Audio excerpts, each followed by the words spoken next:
Tonight on News 5 Live, the trade unions prepare to stage a massive anti-corruption demonstration in Belize City on Thursday. UDP standard bearers to meet and discuss leadership crisis. In crime news, a man is murdered in Corozal town and the body of Robert Nunez is discovered near the western border in Benque Viejo. The Supreme Court hears a lawsuit brought by the Bar Association against the Chief Justice on the removal of the bar president from the meetings of the Judicial and Legal Services Commission. 2 weeks ago, tour guide Dylan Isigiri was diagnosed with a rare medical condition that has left her paralyzed. The steadfast villager is asking for your help to walk again. Details of these stories and more coming up in tonight's newscast. In life, there's always two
Good evening. Welcome to News 5 Live for Wednesday, February 19th. I am Marlene Cuellar.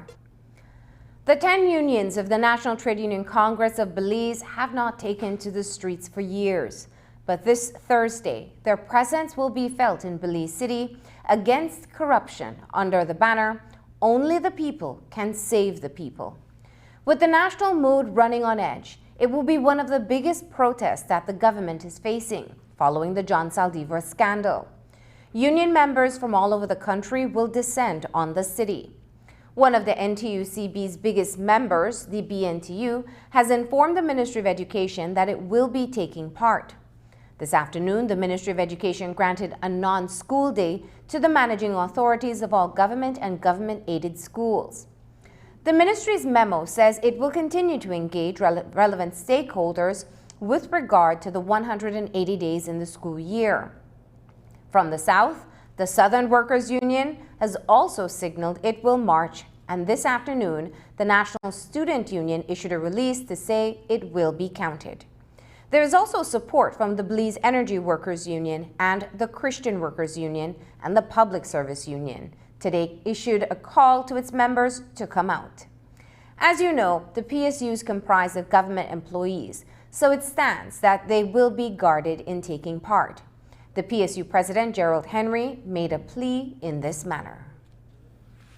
Having called for the resignation of the former Minister of National Security, the Public Service Union of Belize now sounds the call to all public officers to make a stand against corruption.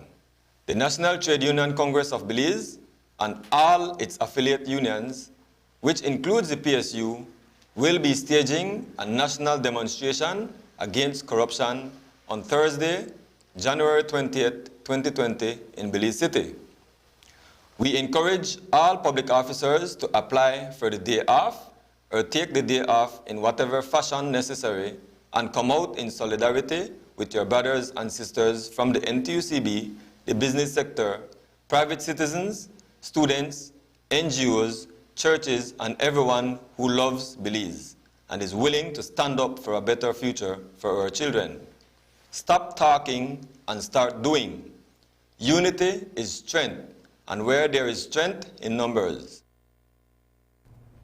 The NTUCB has made 6 demands on the government, including an investigation of John Saldivar and other officials involved in the Lev Derman scandal.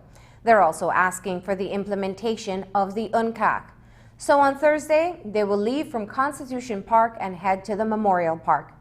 Today, the umbrella organization also received support from the International Trade Union Congress, commending the NTUCB for taking a bold step against corruption and demanding political accountability.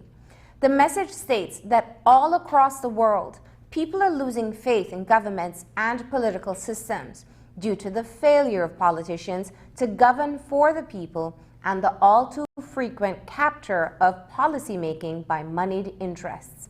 The International Trade Union Congress says it speaks on behalf of 200 million trade union members in 163 countries. News 5 will provide coverage of Thursday's protest on both television and social media. There were 2 separate murders in the north and west. There hasn't been a murder in Corozal since February 2nd, but all that changed on Tuesday night when a resident was lured to his death in the Hall's layout area. The killer called out for Angel Kaweke and opened fire when he exited his house. Kaweke's family was inside the house when they heard the fatal shots that took his life. The murder has brought a sense of insecurity in the community. And while Angel had spent time behind bars, police are yet to ascertain the motive for his murder. News 5's Dwayne Moody has the following report. 26-year-old Angel Kaweke is no stranger to police. He was recently released from prison and was at home when someone called out for him. As Kaweke stepped outside, he came face to face with a gunman who fired 2 shots at him. At least one caught him on the head, and he lay dead in front of his house. The murder occurred in the Halls layout area of Corozal town as church service took place 2 properties down on Santa Maria Street. About 7:30, and I heard 2 gunshots right? Then after that, I told a friend of mine that was in church that it's not pop shot, that is a gunshot. And then he ran out and he saw it, he saw what happened, and then he came into church and he said they just shot the Angel, right? But we didn't come out, we continued until the service was over. Then I came out and then I saw the body on the floor. By that time, police had already cordoned off the crime scene and scenes of crime personnel were at work. But one resident says that they could hear the family scream while other persons from the neighborhood stood watch. A resident we spoke with says the scene was frightening. It was because it was the first time, you know, something like that happened around here. So it was really frightening for us. Yeah. Angel lived here, you know? Yes, he lived there for a long time. His mom and dad lived there. I just saw the body and then I saw like a hole in his forehead. Yeah, and blood was coming out. And then his dad and mom was screaming. Residents in the area say that they have lost their sense of security in the community, which is not known for criminal activity. The interviewee, however, says that in recent times, there has been an increase in questionable characters in the area. It took like about 30 to 35 minutes before they came, but I think police need to patrol this area more often because for the last month we've been seeing a lot of strange faces around this neighborhood, faces that we don't know, we don't recognize. Dwayne Moody for News 5. Meanwhile, in San Ignacio, a family's worst fears were confirmed. Robert Nunez left his house on Sunday morning. He crossed the border heading to Melchor, and later on that same day, he was seen having a good time at Champon, which is in the adjacency zone. Thereafter, he went missing. That is until today, when Nunez was found dead on this side of the border. News 5's Isani Cayetano reports. The lifeless remains of 24-year-old Robert Nunez were discovered today in an overgrown area near the western border in Benqueviejo. The San Ignacio resident was reported missing by his mother on Tuesday evening. Maria Escalera told police that her son left home on Sunday morning around 8 o'clock. It would be the last time she would see him alive. He go out there on weekend, he go home, I would go. When I go out there, I said, I see Rabbi, you know. Yeah, right. Yeah. But for say police they hustle him every weekend because he know they know that no work. Okay. That not happen. It is believed that Nunez may have crossed over into neighboring Melchor and at some point returned to the Belizean side of the western border. It look like he come back over, catch one taxi, say he get in our taxi, but he must come out and go through the Lee roadway, Hammer show me where he go and cross the river back. Because he no have permit. Okay. But he look like him afraid to come over. Like how them don't hold on, he gone back, him afraid to come over. So really, Pandia, I really don't know. You got a lady who sell rice and beans at free zone. And she said up to 5 o'clock, he may see her. He kind of nice up, I may dance and he may happy. One spell like he made a drop. Okay. But he made it by himself. But just kind of know when you sit down the border, that a picnic table and people come around and people and sit down along with you too, right? So he say he made it by himself. Persons who saw him socializing say that Nunez was last seen at a bar in an area of the adjacency zone known as Champong or No Man's Land. Who identify the body are like in a way like I think that Tremaine and Nipa. No, Tremaine because then we got Miss Hall call me. Okay. But like but like how what he say well, he not talk to me yet, but he not talk to me yet. For say how we may look down there. The police like how you know that he like son? Because they got tattoo by hand Robert. Okay, Robert. And the police down here, they know that they have tattoo by hand. Because I tell her, I don't know which side they hand, but he have Robert mark by hand. I got a rosary cross by neck back. I had one crown. Reporting for News 5, I am Isani Cayetano. Turning to the issue that has been dominating the news since the start of the year. What is the future of disgraced politician John Saldivar with the United Democratic Party, following his ouster as its newly elected leader last Thursday. News 5 is reliably informed that all 31 area representatives and standard bearers are meeting with Prime Minister Dean Barrow on Thursday morning in Belmopan to chart a way forward for the beleaguered ruling party. It is expected that Saldivar, who also resigned from cabinet last week, will be in attendance as the duly elected representative for Belmopan. UDP Chairman Michael Perifit told us late on Tuesday that Saldivar remains an active member of the party, despite his fall from grace. Now, as the chairman of the United Democratic Party, where do you guys stand in respect of John Saldivar? Has there been any contemplation as to what happens next insofar as his political ambitions, his career with the organization? No, John Saldivar is a member of the United Democratic Party. We have not expelled him from the party. And lest we forget, he is still the member for Belmopan. There's nothing that anybody can do about that except for the people in Belmopan or John Saldivar himself. He has clearly stated his continuing interest in Belmopan, and we all don't have a problem with that. So he resigned from cabinet. He resigned from party leader, but he's still the member for Belmopan, and I expect him to continue to be the member for Belmopan for years to come. On the issue of internal politics within the UDP, we asked the chairman, who lost to Philip Willoughby 2 years ago at a convention in Port Loyola, if he will be replacing Denise Sister B. Barrow as standard bearer in Queen Square. PM Barrow has announced his pending retirement from electoral politics and has named his sibling as his successor in that constituency. It is widely believed, however, that Sister B is merely a placeholder for another candidate to run in that division come November 2020. While Perifit scoffed at the notion of replacing Sister B, he did say that the party, notwithstanding the whirlwind events of last week, is already rebounding from the embarrassing sequence of events. That's out of whack. The Denise Barrow, Sister B, is no placeholder. She is the duly selected, elected standard bearer for Queen Square.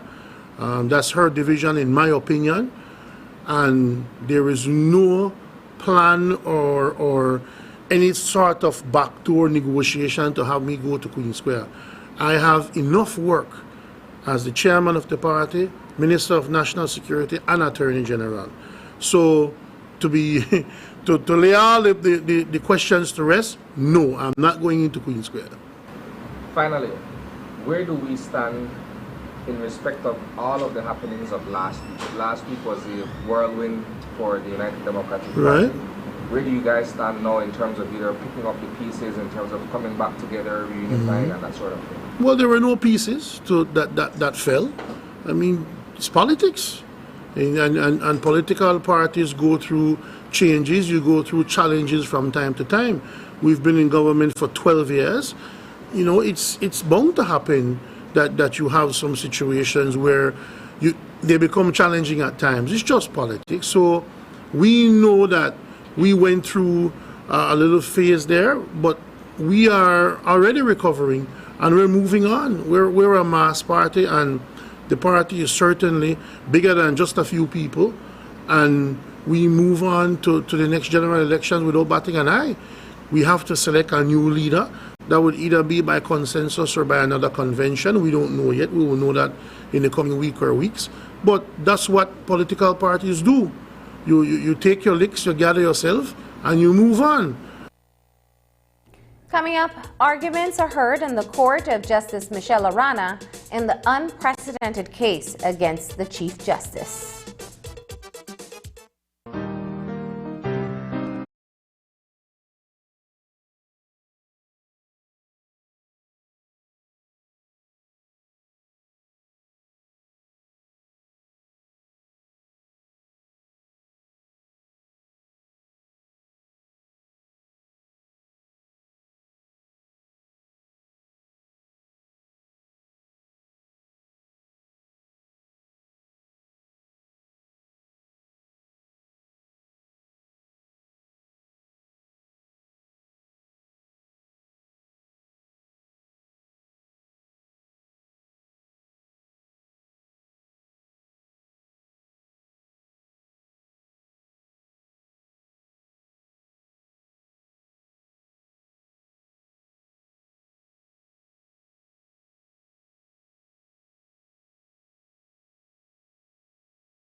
There is an unprecedented case before the courts involving the Director of Public Prosecutions. While serving as the president of the Bar Association, Sherilyn Vidal was ousted from meetings held by the Judicial Legal Services Commission, of which she is a member by way of her position at the bar. In March of 2018, Vidal made her way to a meeting of the commission, but upon arrival, Chief Justice Kenneth Benjamin requested her to withdraw because there was an uncertainty that Vidal, as DPP, can be a member of the commission due to her status as a public officer. After the Bar Association did not receive a response to a request for a reason, a lawsuit was launched against the Chief Justice. The CJ presides over meetings which include other members such as the Solicitor General and the Chair of the Public Services Commission. The matter was heard today in the courtroom of Justice Michelle Arana, where the bar's attorney, Andrew Marshallek, outlined his client's position. The argument, it's based on two sections of the Constitution, Section 110E2 and 110E3. Section 110E2 says who's to be the members of the Commission.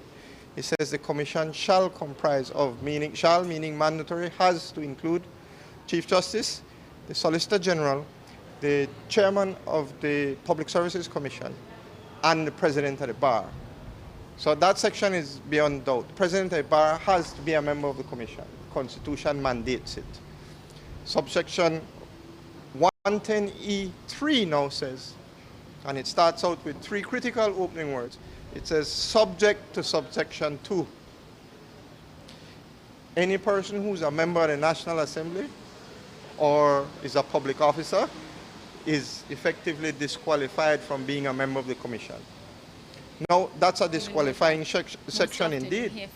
But what is the effect of the opening three words, subject to subsection 2? It makes subsection 3 subservient to subsection 2. It means subsection 3 cannot displace who the members must be in accordance with subsection 2. So the long and short of it, when you apply all of that, and I know that's highly technical legal argument for you, but you asked me a legal question, is that the president, Mrs. Vidal, as president of the bar, is entitled and must sit on the commission, regardless of whether or not she happens to be a public officer, which of course she's the DPP. The Chief Justice's position on the matter is that there is a constitutional conflict for Vidal to be both the Director of Public Prosecution and the President of the Bar Association. But according to Marshallek, the Commission's concerns are not for constitutional interpretation, but rather for constitutional reform. He says that the Constitution makes it clear that the President of the Bar is entitled to be a member of the Commission. Marshallek argued that if the Commission had concerns with Vidal, they had the option to appoint an alternate. I can summarize them in the terms I used before the judge, and to say they're really arguments for constitutional reform, not for constitutional interpretation.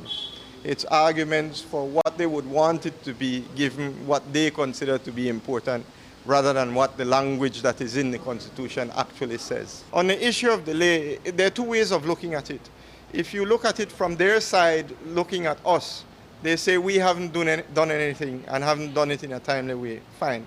If we look at it from our side to them, it's that they're under a duty to act in accordance with the Constitution. And they proceeded, notwithstanding having resolved the issue in a fair and independent manner.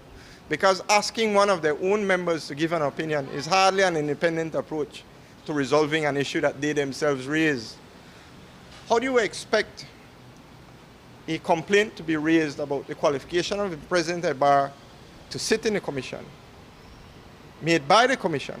They make the complaint, and then they decide it. And then they say, but you should, court, don't do anything about it, even if I was wrong, because they didn't stop me. Does that make any sense? Why is there a need to change hats? The DPP brings to those decisions a wealth of knowledge about how the criminal system works. That can be beneficial to the decisions of the commission. It is only those decisions that affect the DPP's office directly that there would have been any kinds of real conflict. And if there was a difficulty in shifting hats, as they call it, you deal with it by way of recusal from the particular decision. You don't deal with it by throwing the president out the meeting room indefinitely into the future. You recuse yourself from participating in a particular decision in respect of which you may be conflicted and don't know how to shift hats. But bear in mind that the majority of decisions before the Commission, there would have been no such conflict. The Constitution also provides, if there was a difficulty, the qualification of the president to sit, for an alternate to be appointed. So then ask yourself, if you had a trouble with the president, with Mrs. Vidal as president being DPP, then why didn't you ask for us to send somebody else? Why do you put us out the room and proceed to make all these decisions on your own without us knowing about any of them? The bar, according to Marshall Eck, is asking the court to rule that the decisions that the Commission took over the past 2 years are unconstitutional and should be reversed. He says that because the Commission was not properly instituted, the decisions are invalid. We say that those decisions are invalid. They're all unconstitutional because the Judicial and Legal Services Commission, which considered those issues and made those decisions, was not properly constituted, in that the duly qualified members thereof weren't invited to attend and didn't get an opportunity to participate in those decisions. The President of the Bar represents the views of the Bar generally in these types of decisions. They've proceeded for the last 2 years to make all of these decisions without any input whatsoever from the Bar Association, which is lawyers generally. Sir, but doesn't that mean that that's 2 years of decisions that need to be reversed? Of course. And they should have thought about that when they went on for 2 years without the president. So that is what you're asking the court to do, the remedy that you're seeking? Yes, one of them is to recognize the invalidity of those decisions. Justice Arana has reserved her ruling to a later date. A trio of men accused in the murder of Rahim Rakenya in December 2012 is freed of the charge tonight. The case against Kenneth Barrow, Jermaine Garnett, and Kishan Gentle fell apart on Tuesday in the courtroom of Justice Marilyn Williams. The prosecution, led by Portia Stain Ferguson, entered a nolle prosequi since the main witness, who is the aunt of Rakenya, was not present in court and had not been located. The three men were accused of the murder, which occurred on Cut Avenue in 2012. The recent scandals in the United Democratic Party has reignited the conversation and call from the public for better governance structures and practices.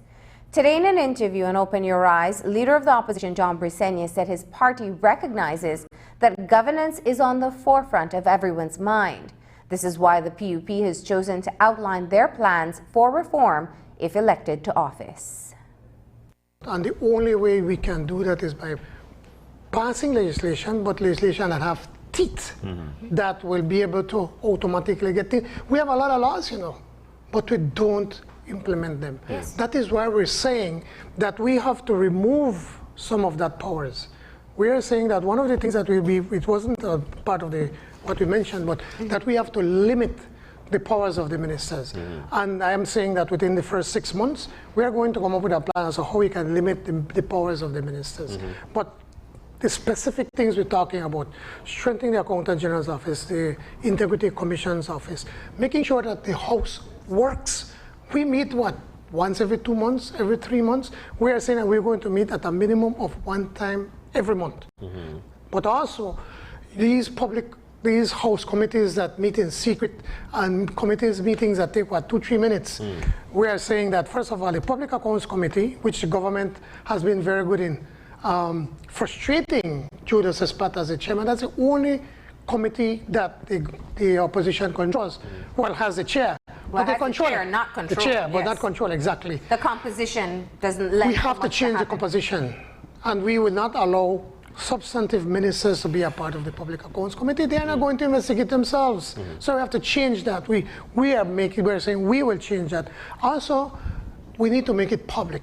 that any member of this country, any citizen can go and attend these committees, and we use technology. We could live stream it on the internet, and anybody and everybody can see it. As we reported earlier in the newscast, on Thursday, the unions will take to the streets in protest, having submitted 6 urgent demands to the government in the fight against corruption. The #1 demand on that list is a call for the implementation of campaign financing laws before the next general election. Today, we asked Briceño for his party's take on campaign finance reform. There are 4 basic tenets in campaign finance legislation that we're talking about. One is that we need to define who's a political party, and to be defined, and to set up standards. I said, secondly, we're thinking about campaign financing. We need to look at, will it be strictly private, will it be strictly public, will it be private-public model? You know, so we're looking at that. And by that meaning that, you know, that you limit the types of donations that can be given to a political party, but we also have to consider whether the politicians are ready to allow taxpayers' money is being used to be able to fund political parties, and it's done all over the world. You can't have your cake and eat it. You need to decide what is it that we want. Briceño also said his administration would introduce fixed terms for government as well as time limits on campaign periods. There is a case before the courts brought by the Belize Peace Movement and joined by Lord Michael Ashcroft against the government on the issue of redistricting. There are 31 constituencies, but there is a huge disparity in the number of voters. The smallest constituency is Fort George in the city, while the biggest is in Stan Creek. The difference is approximately 5,000 votes. The thinking of the claimants is that the voters are not equally represented, with voters in the smallest constituencies having more say than in the bigger constituencies. This morning, Briceño said that while there is a need to bring the constituencies in uniform, there is the question of timing. The concern that we have when it comes to redistricting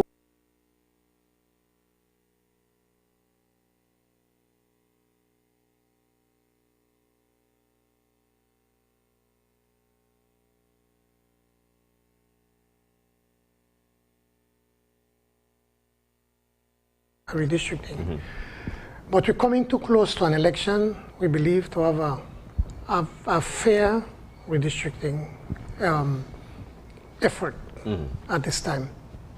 Why do I say that? Well, once you have the area that you represent, you create a relationship with most of your voters and over time. But if you come and you change these voters and then they give you new voters 2 months, 3 months before an election, you don't have the opportunity to be able to meet them and getting to know them and trying, you know. So that is, I think, the redistricting should have been done way back. Can it be argued that no political party has that interest? No, neither the UDP or PUP. You have long established relationships with your voters in your constituency. A redistricting essentially will have to allow certain representatives to build brand new relationships to take care of I have had redistricting in my constituency. In 2006, I got some areas in Orange Walk Town, and I got San Esteban, you know, but it was about at least a year and a half before the election, so that I could have gone in and meet these people, talk to them, and you know, and build a new relationship with these people. But right now we don't have the time. That is my concern. Whether we need redistricting, yes, we need redistricting. Do we have to? Yes, we have to do redistricting. It's a matter of timing, and also something that we don't talk much about is that we also have to look at the Elections and Boundaries Commission, that again is controlled strictly by the government. It's a former chairman of the UDP that is the chairman of the Elections and Boundaries Commission. What do you think they're going to do when they go join in lines? Again, we have to find some form of independence in that area. As we reported earlier, the United Democratic Party meets Thursday morning in Belmopan, where the Prime Minister will attempt to chart a new course following the turbulent headwinds that the party has been facing in the wake of the Lev Derman scandal. With the removal of John Saldivar as leader-elect, The vacancy for the top seat in the UDP is up for grabs. It is not certain at this point whether Patrick Faber will in fact offer himself once again for leadership, but there are strong indications that the new deputy leader, Hugo Pat, is not in the running. All 31 constituencies will be represented at the round table. But one former UDP Minister of State has weighed in on the leadership scramble, and while he is no pundit, Santiago Castillo Jr. shares his opinion candidly in a leaked conversation that has made its way to the media. Castillo's family is a well-known financier of the UDP. The erstwhile Caribbean Shores area rep, who fell out of favor with his party when he was not endorsed to run in the constituency in the upcoming general election, paints a scenario in which he strongly believes that the defeated former deputy party leader Patrick Faber will emerge uncontested to lead the United Democratic Party into November 2020. Here's how he describes what will happen. Gentlemen and ladies, the way it works is as such. They will open the floor again for anyone from the UDP, any of the ministers, that is, the elected representatives of the UDP, to throw in their hat for the new UDP leader. Obviously, Patrick Faber will do so. Anybody else that is an elected minister can do so. That be same Hugo Pat, who is now the deputy, Sadie Elrington, any one of them, any one of the women can throw in their hat. And then they're going to do this whole convention all over again to pick a leader. However, if nobody contests the convention and only Patrick Faber throws in his hat, then it'll be what they call a confirming convention, where he will just be confirmed as the new leader-elect of the UDP. That's how it works, my friends. I'll find it hard to believe that any of them will have the muscle and money to challenge Patrick. And even if they do, Patrick won't have the momentum behind him, having come a close second to Saldivar. Remember that Saldivar had a lot of money. They left Dermond money behind him. And besides that, he had the blessing of the Prime Minister. This time, I believe the Prime Minister will do one of two things. He will either support Patrick or remain neutral. And either of the two, Patrick will be a clear winner. Take it from me. Anyone want to bet on a one Bellikin bear. FYI, guys, you have to be an elected representative to run for leader. And neither Shine Barrow nor Darrell Bradley are an elected representative. So none of them can run.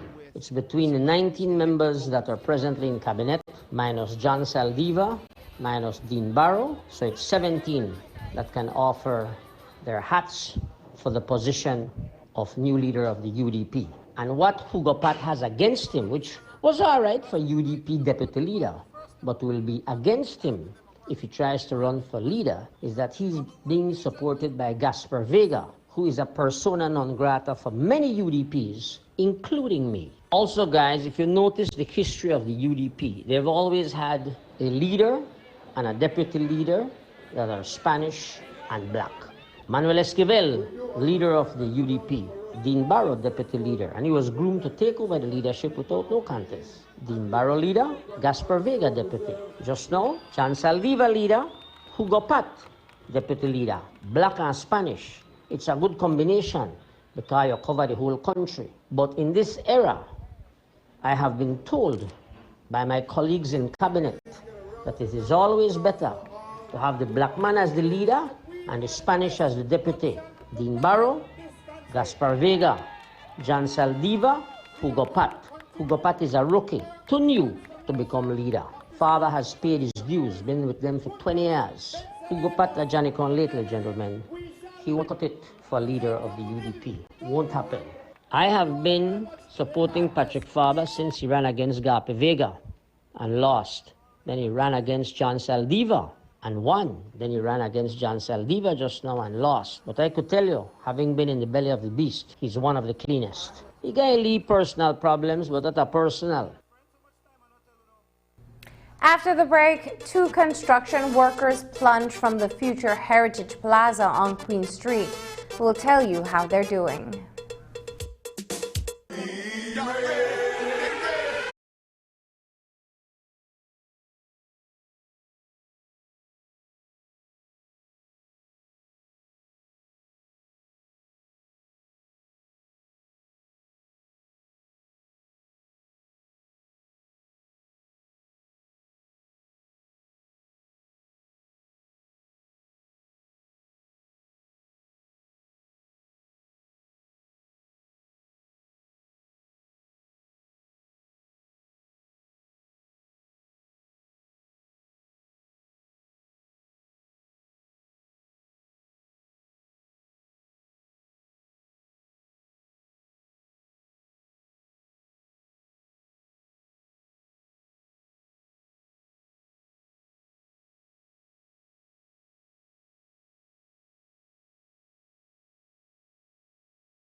Two construction workers this morning fell from a 20 feet high scaffold. It happened at a construction site on Queen Street in Belize City. The men were working on what in 4 months should be the Belize Heritage Plaza.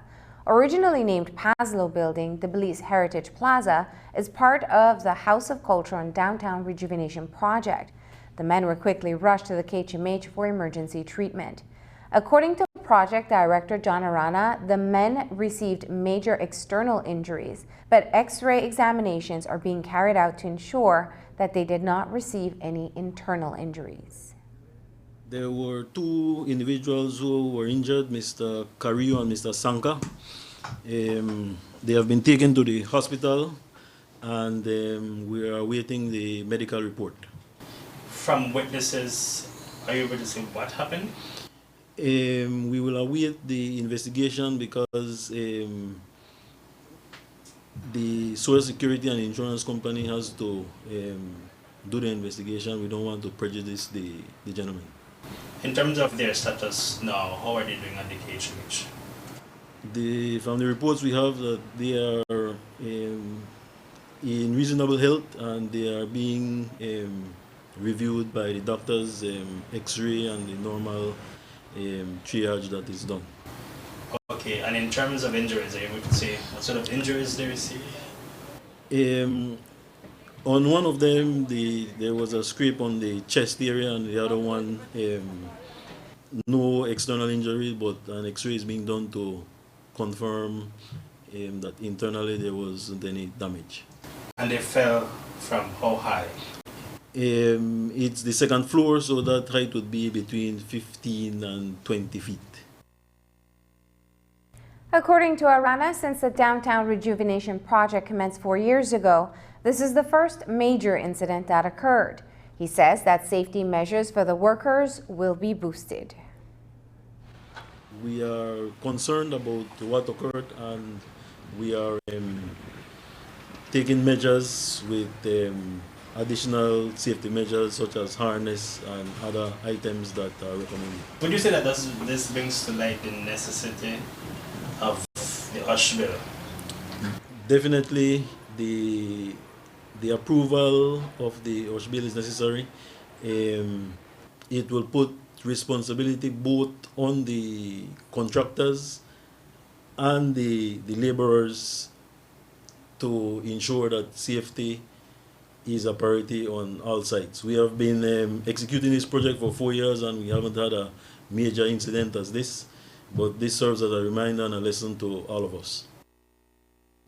The House of Culture and Downtown Rejuvenation Project is being financed by the Government of Belize and the Taiwan International Cooperation and Development Fund. Project Director John Arana says that major investments are being made in 9 locations in downtown Belize City. The project is 80% completed and should be finalized by the end of this year. The rehabilitation of the swing bridge, however, was not part of the project, as Belize City Mayor Bernard Wagner pointed out a few weeks ago. Arana says that if the council has identified the swing bridge as a priority, plans should be prepared, including the bill of quantities, and those documents should be submitted for funding. He says that it would be a challenge to deviate from the project at the current execution stage. We have to prioritize certain locations. The swing bridge was not on that list. The swing bridge does need major works, but usually when you see a project being executed, it is planning and so on goes on 5 years or so. If it is the desire of the council for works to occur at the swing bridge, they have to prepare the CM packages, they have to prepare the CM studies and submit the proposal for financing, and that takes some time. There is a new deputy mayor for Belize City. He is Michael Chip Norales, who was elected at the recent caucus of the council and will work side by side with Mayor Bernard Wagner. Norales will serve for 1 year up until February 2021. Over at City Hall, the practice is that the deputy is elected by the team of councillors. He replaces outgoing deputy Oscar Arnold.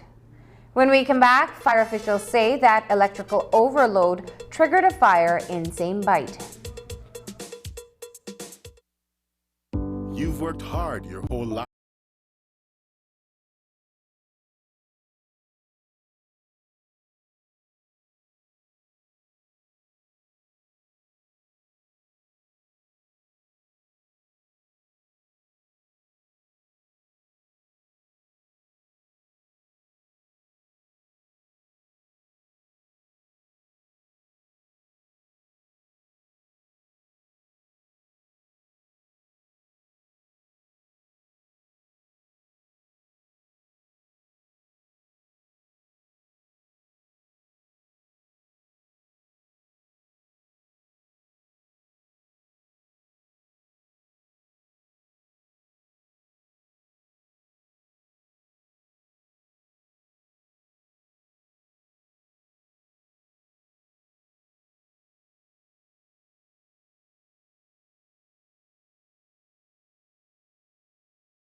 Fire officials say that electrical overload is the cause of the fire that left 25 persons without a home. Shortly after 2 on Tuesday afternoon, Placencia firefighters were called out to St. Bite Village, where 2 buildings, including a wooden barracks, were on fire. The property, valued at $73,000, was completely destroyed. Reports emerging from St. Bite say that calls to the substation in Placencia didn't go through and residents had to notify police about the fire. Kenneth Mortis of the National Fire Service tells us more. On arrival, we found what appeared to have been the remains of 2 structures that were full engulfed in flames and was about to reach the collapse phase. Firefighting commenced, and we extinguished these fires, and after that we conducted our initial investigation to try and determine the cause and origin of such fire. Of the 2 structures, one was a 2-bedroom wooden structure owned and occupied by Miss Kenisha Aviles. She also had her 2 kids and her brother that was living along with her. The 14-room barracks, that was also of wooden structure, again owned by Miss Kenisha Aviles. In total, as of today, my counterparts in Placencia confirmed that we had a total of 25 individuals that were displaced by the fire. The fire service representatives down south, to have gotten that information, they had to get it from the Placencia police because their numbers weren't working. And we're also being told that several numbers for the different substations of the National Fire Service in different parts of the country are not working. Can you either confirm or deny? And if it's a confirmation, can you kindly speak to what is the problem and what is the National Fire Service doing about it? Unfortunately, the information we receive is correct. We are experiencing technical issues whereby some of our counterpart stations are not working indeed. That is an issue that is being dealt with currently by the Belize Telecommunications Limited, and the best advice the fire department can probably offer is, until those issues are resolved, then we would encourage emergency calls to be forwarded to your nearest police department, or you can make that call directly to us here at the headquarters via telephone numbers 207-7378 or 207-2579. Just after that fire started in St. Bite, another was reported in Hatteville around 2:30 on Tuesday afternoon. 3 small structures were destroyed by the time firefighters arrived on the scene. Kenneth Mortis of the National Fire Service told the media that the fire started in the snack shop as a result of an unattended stove. We responded, and when we responded, we observed 2 collapsed structures that had already burned out. We got into operation in trying to extinguish these hotspots, and then after that we launched an investigation. Our investigation led us to confirm that of the 2 structures, one was used as a fast food establishment and the other was used as a place of residence. Unfortunately, the fast food establishment proprietor had left the building with an unattended stove, which had contributed to the cause of the fire, thereby leaving the 68-year-old of the structure homeless. Coming up after the break, a young mother is affected by a rare paralyzing disease. What makes our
a global perspective. A young mother is seeking the public's help with medical expenses. Dylan Isagiri, a tour guide and entrepreneur, is temporarily paralyzed. It is caused by a rare disease that has left her unable to do anything for herself. Dylan wants to walk again, but she needs quality health care to do so. Being the breadwinner of her family, the bills are piling up, and she wants to get well so that she can get back to work. News 5 went to Steadfast Village today on the Sand Creek Valley Road to share her story. This is Dylan Isagiri a few weeks ago. A big smile, full of energy, always on the go. But today we met Dylan confined to a bed, unable to walk. She's still upbeat, but with a tinge of sadness and worry. On February 4th, Dylan's life changed in a matter of minutes. She was at her house in Kikaker doing the dishes when all of a sudden I feel my left side started to go like paralyzed, like dead. And I said I have to think fast because I know that this is a sudden illness and I don't know what's happening. So I end up rush myself to the clinic. One person taking me up the stairs. Next thing I know, I have 5 to 6 guys carrying me down in a wheelchair, emergency boat from Kikaker to Belize City and then to the KHMH. After a series of medical tests, Dylan was diagnosed with a rare medical condition where a virus is attacking her T cells, mainly in the spinal column in the neck area. It has left her paralyzed. They did 2 CAT scans, one with, one without contrast. They did a spinal tap, and then they said that the results are still inconsistent, so they had to do an MRI the following day. What did that MRI show? Well, the MRI show that I have a rare disease. It's called tropical disease, and basically it only affects 5% of people who even have it. So it's very rare. So basically what this disease does, it destroys the outer sheet of the nerves, the outer coating of the nerves. So basically in my body, my nerves are running around like electricity all over the place, and I constantly feel like, like it's always just jumping around and I can't control it. Describe to us your situation right now, how this disease has left you. Okay, so basically I can't walk. I only can move my right hand. My left hand I can move it, but as you can see, the hand itself is dead. I can move my left foot a little bit, my right foot a little bit, left foot a little bit. Starting to regain some strength, but I still can't help myself. I cannot feel if I use the bathroom or not. I have a catheter next to, hooked up to me. I can't help myself at all. But the good news for 27-year-old Dylan is that she can recover from this sickness. The paralysis is temporary, but the illness has caused the onset of other health complications. So the road to recovery is a long one, from 6 months to a year. But for her to get well, she needs quality health care.